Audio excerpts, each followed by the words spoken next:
Hello दोस्तों, आपका स्वागत है हमारे YouTube चैनल रजईपुरिया वॉरियर्स में। आशा करते हैं कि आप लोग सब अच्छे होंगे।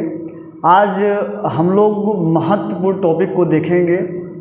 जो भारत में जितने भी महत्वपूर्ण युद्ध हुए हैं, वो इतिहास के, चाहे वो मेडिवल का हो, चाहे वो एशियंट का हो, चाहे मॉडर्न का, जो महत्वपूर्ण जो क्या हैं आपके युद्ध हुए हैं, जो अंग्रेज़ों के द्वारा लड़े गए हैं, या सारी चीज़ें हैं, जो एशियंट का होगा, या मध्यकालीन का होगा, प्राचीन काल का होगा, या आधुनिक भारत का होगा, उन युद्धों को हम लोग देखेंगे, समझेंगे और सारी चीज़ों को उसे देखने का प्रयास करेंगे। और यहाँ पर लगा हुआ है कि जितने भी युद्ध हैं, सारे युद्ध यहाँ पर लिखा गया है, कौन जीता, कौन हारा, क्या कारण थे, सारी चीज़ें यहाँ पर हैं। अगर आप हमारे चैनल पर नए हों तो हमारे चैनल को सब्सक्राइब करें और अपने दोस्तों के साथ शेयर करें। चलिएगा, लिखा गया है यहाँ पर हाइडेविसिज का युद्ध, ठीक है, जिसे हम लोग बोलते हैं बैटल ऑफ द हाइडेविसिज बोलते हैं। समय 326 में कब हुआ था?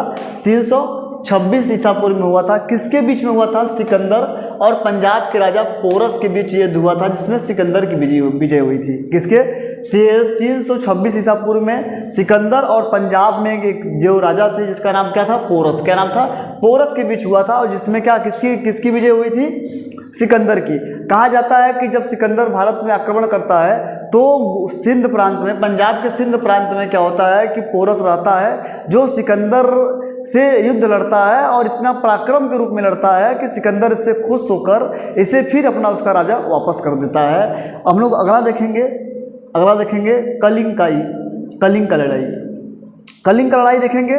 यहाँ लिखा गया समय क्या है? समय 261 ईसा पूर्व। ये किसके बीच हुआ? सम्राट अशोक के बीच कलिंग पर आक्रमण किया गया, और युद्ध के रक्तपात को देखकर इसने युद्ध न करने की कसम खाई। जो क्या होता है कि अशोक के बाद, अशोक जानते हैं कि अशोक एक बहुत सम्राट राजा था, और वह क्या करता था कि युद्ध को लड़ता था। कहा जाता है कि कलिंग के युद्ध में लड़ने के कारण इतना ज़्यादा नरसंहार किया गया, जिसमें छोटे छोटे बच्चों, महिलाओं को भी मारा गया, और इससे अशोक बहुत ज़्यादा प्रभावित हुआ, और इससे उसकी जो हृदय थी वह क्या हुआ कि एकदम द्रवित हो चुका, और वह क्या किया कि युद्ध न करने की ठानी और युद्ध को वापस लिया। और जिसने क्या किया? बौद्ध धर्म अपनाया। उसी समय क्या किया था? बौद्ध धर्म अपनाया। बौद्ध धर्म अपनाकर बौद्ध धर्म को सिर्फ आगे बढ़ाने का कार्य किया, और इसी ने क्या है, उसने युद्ध करने की न कसम ठान ली है। चलेगा, हम लोग अगला युद्ध देखते हैं। अगला युद्ध है सिंध की लड़ाई। अगला युद्ध देखेंगे। सिंध की लड़ाई कब हुई थी? 712 ईसा पूर्व में। यह मोहम्मद बिन कासिम ने अरबों के साथ सत्ता को स्थापित किया, ये लड़ाई गई थी। अब हम लोग देखेंगे तराइन का प्रथम युद्ध। जो ये क्या है? ये इंपॉर्टेंट है। ये जो तराइन का प्रथम युद्ध है बहुत इंपॉर्टेंट है। तराइन का प्रथम युद्ध देखेंगे, बैटल्स ऑफ द तराइन। ये क्या होगा? समय क्या है? 1199 में। ये क्या होता है? तराइन का युद्ध किसके होता है? मोहम्मद गौरी और पृथ्वीराज चौहान के बीच होता है, जिसमें पृथ्वीराज चौहान क्या होती है? विजय होती है। पृथ्वीराज चौहान का क्या होता है? विजय होता है। ये बहुत इंपॉर्टेंट है। इधर युद्ध देखेंगे कि अगला हम लोग युद्ध देखेंगे तराइन का द्वितीय युद्ध। तराइन का द्वितीय युद्ध जो सेकेंड वार्स होता है वह क्या होता है? ये भी क्या होता है? 1192 में ईस्वी में होता है। 1192 ईस्वी में किसकी विजय? मोहम्मद गौरी और पृथ्वीराज चौहान की विजय होती है, जिसमें किसकी विजय हो जाती है? मोहम्मद गौरी की। और मोहम्मद गौरी की विजय होती है, पृथ्वीराज चौहान इसमें क्या होता है? हार जाता है। और 1191 में तराइन का प्रथम युद्ध हुआ है, जिसमें पृथ्वीराज चौहान और मोहम्मद गौरी से युद्ध होता है, जिसमें मोहम्मद गौरी हारता है। और इसमें क्या है? जो द्वितीय युद्ध होता है, जो तराइन का द्वितीय युद्ध है, वह लड़ता है मोहम्मद गौरी ही लड़ता है, और पृथ्वीराज चौहान लड़ता है, लेकिन मोहम्मद गौरी के इसमें क्या हो जाती है? विजय हो जाती है। जो क्या, ये दोनों बहुत महत्वपूर्ण है, इंपॉर्टेंट सही है। हम लोग देखेंगे फिर चंदावर का युद्ध। चंदावर का युद्ध देखेंगे। ये देखेंगे किसके कब हुआ था? इस समय 1194 ईस्वी में। कब हुआ था? 1194 ईस्वी में। किसके बीच हुआ था? मोहम्मद गौरी और कन्नौज के राजा जयचंद के। मोहम्मद गौरी और राजा जयचंद के बीच हुआ था। जो कन्नौज के जो जयचंद थे, इनके बीच ये युद्ध हुआ था, और जिसमें क्या हुआ था कि जो मोहम्मद गौरी क्या हुआ था? विजय हुआ, और जयचंद को हरा दिया। राजा जयचंद जो कन्नौज के राजा थे, जयचंद हरा दिया गया। ठीक है, ये वही जयचंद है जो पृथ्वीराज चौहान की जो क्या होती है? पत्नी बनती है। ठीक है, चलेगा। हम लोग देखेंगे पानीपत का प्रथम युद्ध। पानीपत का प्रथम युद्ध देखेंगे 1526 में। कब हुआ है? 1526 में। यह बाबर और इब्राहिम लोदी, यहाँ पे क्या होगा? इब्राहिम लोदी के साथ क्या होता है? बीच होता है। मुगल सागर बाबर और इब्राहिम लोदी के बीच क्या होता है? यह युद्ध होता है। तो क्या होता है कि बाबर के द्वारा लड़े गए कुछ युद्ध हैं, जो हम लोग ट्रिक के माध्यम से देखेंगे। जो क्या है बाबर के द्वारा कुछ जो युद्ध है उसे हम ट्रिक के माध्यम देखेंगे और क्या होता है उसे भी समझने का प्रयास करेंगे। चलेंगे देखेंगे कि जो बाबर के द्वारा लड़े गए जो युद्ध थे वो कौन कौन से हैं, उसे हम लोग ट्रिक के माध्यम से देखेंगे। पहला ट्रिक आपका देखेंगे क्या है कि जब देखेंगे कि बाबर लड़ता है कि पान खाया, पान क्या है, पान खाया, चबाया, घर गया और मर गया। ये बाबर के द्वारा युद्ध किए गए, ये क्या थे, ये बाबर के द्वारा लड़े गए युद्ध थे। 5 से हो जाएगा पानीपत का प्रथम युद्ध, क्या हो जाएगा यह, पानीपत का प्रथम युद्ध। खास हो जाएगा खानवा, क्या हो जाएगा, खास हो जाएगा खानवा का युद्ध। चबाया से हो जाएगा चंदेरी का युद्ध, किसका हो जाएगा, चंदेरी का युद्ध हो जाएगा। और घर गया मतलब किसका युद्ध हो जाएगा, घाघरा का युद्ध, किसका हो जाएगा, घाघरा का युद्ध होगा। और मर गया मतलब हो जाएगा इसकी मृत्यु, किसकी मृत्यु हो जाती है, बाबर की, बराबर की मृत्यु हो जाती है। तो ये एकदम सीरियल क्रम से, ये सीरियल क्रम कभी कभी पूछता है एग्जाम में कि बताइए कि बाबर के द्वारा लड़े गए युद्ध कौन कौन से, प्रमुख 4 ही युद्ध थे। कौन है, पानीपत का प्रथम युद्ध, दूसरा क्या है खानवा का युद्ध, तीसरा क्या है चंदेरी का युद्ध, और क्या है घाघरा का युद्ध है। उसके बाद फिर क्या उसकी मृत्यु हो जाती है। तो कहा जाता है कि पानीपत का जो युद्ध हुआ था 1526 में युद्ध हुआ, ये 1527 में हुआ, ये 1528 में हुआ और ये 1529 में हुआ, ये 1529 में हुआ और 1530 में किसकी हो जाती है, मृत्यु हो जाती है। ये हमारा जो ट्रिक था, ये क्या था, हमारा ट्रिक था। तो ये किसके किसके बीच हुआ हम लोग अभी देख लेंगे। लेकिन क्या होगा कि बाबर के द्वारा जो 4 युद्ध लड़े गए ये कौन कौन से हैं, पान खाया, चबाया और घर गया, मर गया। पानीपत का प्रथम युद्ध कब हुआ है, 1526 में। फिर कब क्या, 1527 में खानवा का युद्ध। चंदेरी का युद्ध 1528 में और क्या, और उसके बाद 1529 में घाघरा का युद्ध हुआ और मृत्यु कब हुई, 1930 में। आई होप आप लोगों को ये अच्छा लगा होगा। अगर आपको अच्छा लगा हो तो हमारे चैनल को सब्सक्राइब करें, अपने दोस्तों के साथ शेयर करें। चलेगा, हम लोग अब देखते हैं आगे का, देखते हैं पानीपत का प्रथम युद्ध कब हुआ है। 1526 में भी आपको बताए हैं, 1526 के युद्ध हुआ है। और किनके किनके बीच हुआ है युद्ध, किनके हुआ, बाबर के और इब्राहिम लोदी के बीच यह युद्ध हुआ है। चलेगा, हम लोग अगला युद्ध देखते हैं।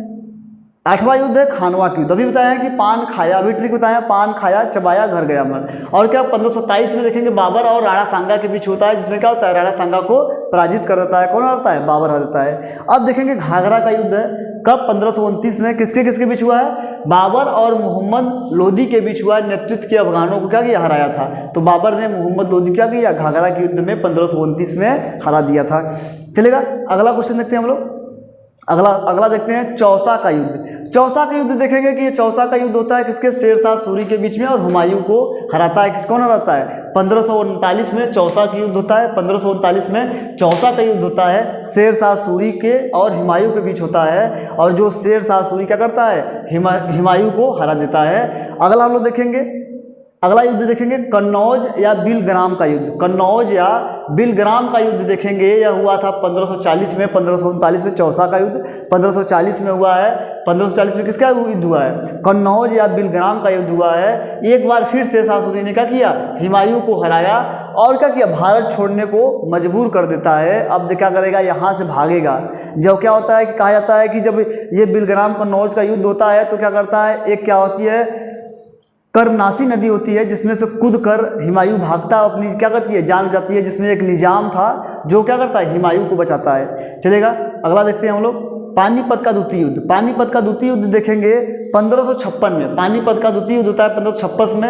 अकबर और हेमू के बीच लड़ता है। किसके होता है, अकबर और हेमू के बीच लड़ता है, जिसमें अकबर की क्या होती है, विजय होती है। चलेगा, अगला देखते हैं, अगला युद्ध देखते हैं तालीकोटा का युद्ध। अगला देखते हैं तालीकोटा का युद्ध 1565 में। 1565 किस किस के बीच हुआ है, इस युद्ध को विजयनगर साम्राज्य का अंत हो जाता है। तालीकोटा का युद्ध बहुत इंपॉर्टेंट है, ये बहुत इंपॉर्टेंट पूछ जाता है कि बताइए कि विजयनगर जो साम्राज्य की स्थापना की गई थी किस युद्ध के द्वारा यह खत्म किया गया। तालीकोटा का युद्ध जो था 1565 में, वह क्या हुआ कि इससे विजयनगर जो साम्राज्य थी वह साम्राज्य क्या हो चुका, ध्वस्त हो चुका, जिसका अंत था। अब हम लोग इसके आगे हैं हल्दी घाटी का युद्ध, जो ये बहुत इंपॉर्टेंट है। हल्दी घाटी का युद्ध देखेंगे अकबर और राणा सांगा, अकबर एवं राणा प्रताप के बीच हुआ था, जिसमें राणा प्रताप की हार हुई थी। और ये बहुत महत्वपूर्ण युद्ध थी जिसमें अकबर ने राणा प्रताप को हराया, जिसमें राणा प्रताप को घास की रोटी खाने को मजबूर कर दिया था 1576 में। 1576 में हल्दी घाटी का युद्ध होता है। ये देखेंगे कि अब हम लोग देखेंगे प्लासी का युद्ध, जो बहुत महत्वपूर्ण युद्ध है, जिससे अब अंग्रेजों की स्थापितता क्या होती है, अब बढ़ेगी। अंग्रेजों की क्या होगी, अधिकार है वो बढ़ना शुरू हो जाएंगे। और क्या होगा, प्लासी का युद्ध, ये ध्यान के बहुत बार पूछा गया है 1757 में। 1757 में क्या कब हुआ युद्ध, ये 1757 में प्लासी का युद्ध हुआ है। किसके किसके बीच हुआ है, अंग्रेजों और सिराजुद्दौला के बीच हुआ, जिसमें अंग्रेजों की विजय होती है और भारत में अंग्रेजी शासन का नींव पड़ता। अभी बताए हैं कि प्लासी का युद्ध से क्या होती है, यहाँ पर अंग्रेज अपना रहना शुरू करेंगे और राजनीतिक में भाग लेना शुरू करेंगे और धीरे धीरे हर जगह भारत के छोटे छोटे भागों को, हिस्सों क्या करेंगे, कब्जा करेंगे और यहाँ के राजाओं को हराना शुरू करेंगे। चलेगा, हम लोग अगला देखते हैं 1757 का युद्ध, जो प्लासी का युद्ध है। उसके बाद हम लोग देखते हैं वाडीवास का युद्ध। हम लोग देखते हैं वाडीवास का युद्ध होता है, या 1760 में ईस्वी से होता है। कब होता है, 1760 ईस्वी में। ये भी अंग्रेजों और फ्रांसीसियों के बीच होता है, जिसमें से फ्रांसीसियों की हार होती है और अंग्रेजों की जीत होती है। पूछा जाता है कि वाडीवास का युद्ध कब हुआ, 1760 ईस्वी में। यह अंग्रेजों और फ्रांसीसियों के बीच हुआ और जिसमें से फ्रांसीसियों की हार होती है और अंग्रेजों की जीत होती है। चलेगा, अगला युद्ध देखते हैं पानीपत का तृतीय युद्ध। ये भी बहुत बार पूछा गया है 1761 में। 1761 में ये बहुत बड़ी युद्ध होती है, जिसमें अंग्रेजों ने अपना पूर्णतः, बक्सर का युद्ध में पूर्णतः भारत पर कब्जा करेंगे। अब देखेंगे जो अहमद शाह अब्दाली है, जो अहमद शाह अब्दाली है और मराठों के बीच होता है, जिसमें से फ्रांसीसियों की हार होती है। जिसमें क्या होती है, फ्रांसीसियों की हार होती है और ये बीच लड़ता है और फ्रांसीसी क्या करते हैं, हारते हैं और अंग्रेजों की जीत होती है। जिसमें अहमद शाह अब्दाली और मराठों के बीच होता है। इसमें दोनों के साथ क्या होता है, रहते हैं और ये हार जाते हैं, मराठा हार जाते हैं। जिसके कारण क्या होता है, कहा जाता है कि पानीपत के तृतीय युद्ध में 1761 में जो अहमद शाह अब्दाली था, वो क्या करता है, युद्ध को जीतता है और फ्रांसीसियों को हराता है। अब हम लोग देखेंगे बक्सर का युद्ध। बक्सर का युद्ध बहुत इंपॉर्टेंट है, बहुत बार पूछा गया बक्सर का युद्ध 1764 में। 1764 में है बक्सर का युद्ध। कब, 1764 में, जिसमें क्या है, अंग्रेजों और सुजाउद्दौला, मीर कासिम एवं शाह आलम दूती और संयुक्त सेना के बीच की गई थी, जिसमें से अंग्रेजों की विजय हुई थी। ये सब अंग्रेजों के द्वारा लड़ा गया था, ये मीर कासिम के संयुक्त द्वारा लड़ा गया था, जिसमें क्या होता, दूती शाह आलम को हराया और क्या किया, अंग्रेजों की विजय हुई।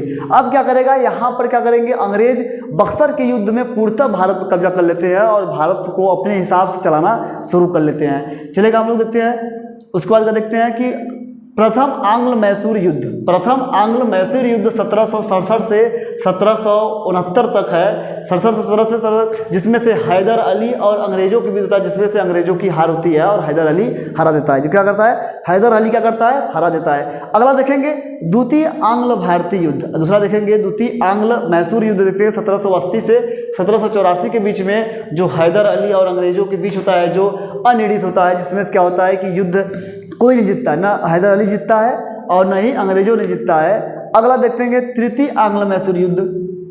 तृतीय आंग्ल मैसूर युद्ध देखेंगे 1790 ईस्वी में। 1790 ईस्वी में हुआ है। यह टीपू सुल्तान और अंग्रेजों के बीच लड़ाई की जाती है।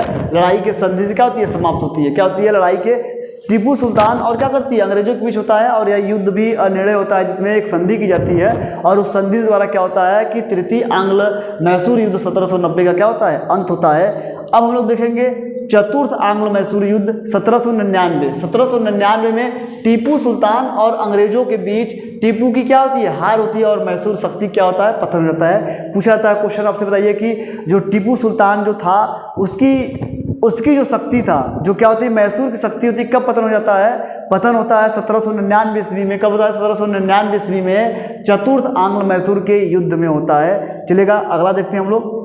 अगला देखते हैं कि चिलियान वाला युद्ध। ये बहुत कम ही पूछता है, इसे बहुत ज़्यादा नहीं पूछता है। ये चिलियान 1849 में हुआ था। इंडिया ईस्ट इंडिया कंपनी और सिक्कों के बीच हुआ था, जो सिक्कों की हार होती है, बहुत ज़्यादा पूछता है। अगला देखेंगे हम लोग, अगला देखेंगे भारत चीन सीमा युद्ध। भारत चीन सीमा युद्ध जो बहुत इंपॉर्टेंट है, 1962 ईस्वी में हुआ है। आप जानते हैं कि भारतीय जो चीन का युद्ध हुआ था, यह 1962 में, जिसमें भारत की बहुत करारा हार हुई थी। ये हम लोग एक इतिहास का एक सब्जेक्ट है, जिसे हम लोग देखेंगे सारी चीज़ें। और ये दिखा गया भारत के सीमा के क्षेत्रों पर। और कुछ दिन तक क्या था, युद्ध के बाद क्या हुआ, एक पक्षी विराम घोषणा किया, भारत अपनी सीमा को कुछ हिस्सों को छोड़ना पड़ा। ये सारी चीज़ क्या था, जिसके कारण क्या हुआ, 1962 में क्या हुआ, भारत ने अपनी कुछ सीमा किसको दिया, अंग्रेजों को दिया, छोड़ना पड़ा, सारी चीनों को दिया। ये बहुत बड़ी युद्ध थी, जिसमें भारत की बहुत कष्ट दिखा गया था, ये सारी चीज़ें। अब हम लोग देखेंगे भारत और पाक की युद्ध देखेंगे 1965 में, जिसमें पाकिस्तान की कुटाई एकदम जम के की है। पाकिस्तान का जो किया कि हम लोग जंग की कुटाई किए। 1962 में हम लोग युद्ध हारे थे, किससे? चाइना से। तो पाकिस्तान इसका फ़ायदा उठाना चाहता था कि चलिए कि हम लोग युद्ध एक लड़े हुए हैं, शायद हम लोग भी जीत जाते हैं। कि अंग्रेज क्या हुआ कि पाकिस्तान चाइना के द्वारा कुछ हिस्सा तो ले ही लिया गया था, तो पाकिस्तान सोचा कि हम लोग जो जम्मू कश्मीर है उसको भी हथिया लेंगे। लेकिन क्या हुआ कि हम लोग 1965 में इतनी भयंकर कुटाई की पाकिस्तान का कि उसकी हालत बिगड़ गई। और क्या हुआ कि जिसके बीच क्या हुआ कि हम लोग समझौता किए, शिमला समझौता, जिसमें क्या किया गया? शिमला समझौता किए गए, जिसमें क्या भारत और पाकिस्तान के बीच युद्ध, जिसमें क्या पाकिस्तान की हार हुई और पाकिस्तान ने क्या हुआ बीच में क्या हुआ? शिमला समझौता किया, जो क्या किया कि अंग्रेजों की मध्यस्थता के द्वारा यह किया गया था। चलेगा, हम लोग अगला देखेंगे। अच्छा, इस समय जो प्रधानमंत्री थे वो लाल बहादुर शास्त्री थे 1965 में। अब हम लोग देखेंगे फिर दोबारा क्या करते हैं, भारत पाक का फिर युद्ध होता है 1971 में, और फिर कुटाई करेंगे जमकर। अब क्या होता है कि अब इंदिरा गांधी जो क्या होती है दुर्गा की रूप लेकर आएगी और कुटाई इतनी भयंकर करती है, इतनी भयंकर कुटाई करेगी। किसकी? पाकिस्तान कुटाई करती है, जिसमें क्या हुआ था कि 95,000 कहा जाता है कि लगभग 90 से 95,000 सैनिक क्या करते हैं? आत्मसमर्पण करते हैं। कि भारत और पाकिस्तान के बीच क्या हुआ कि जिसमें का युद्ध हुआ, पाकिस्तान हुआ, और फलस्वरूप क्या हुआ? बांग्लादेश एक स्वतंत्र देश बना, और हम लोग क्या किए? एक बांग्लादेश को उत्पन्न किए। चलेगा, अगला देखते हैं हम लोग। अगला देखते हैं कारगिल का युद्ध। ये भी क्या हुआ? पाकिस्तान का युद्ध, जिसमें फिर कुटाई की हम लोग, फिर कुटाई किए। कारगिल के युद्ध को समय देखेंगे हम लोग 1999 में हुआ। इस समय अटल बिहारी वाजपेयी प्रधानमंत्री थे। जम्मू कश्मीर के क्या हुआ कि कुछ भागों को द्रास और कारगिल के क्षेत्रों में क्या किया? पाकिस्तानी घुसपैठ के लेकर युद्ध हुए, जिसमें पुनः पाकिस्तान को हार का सामना करना पड़ा और भारतीयों को जीत मिली। और ये कुटाई हम लोग फिर भयंकर किए, जिसमें अटल बिहारी वाजपेयी ने समझौता किया था, जिसके कारण ये बहुत मजबूरियाँ थी, जिसमें क्या कि अटल बिहारी वाजपेयी ने ये सारे युद्ध लड़े। तो ये सारी चीज़ें हुई थी। हम लोग देखेंगे, ये हमारा ये टॉपिक था आज का। अगर आपको हमारे वीडियो अच्छे लगे हों तो हमारे चैनल को सब्सक्राइब करेंगे और अपने दोस्तों के साथ शेयर करेंगे। धन्यवाद, थैंक यू।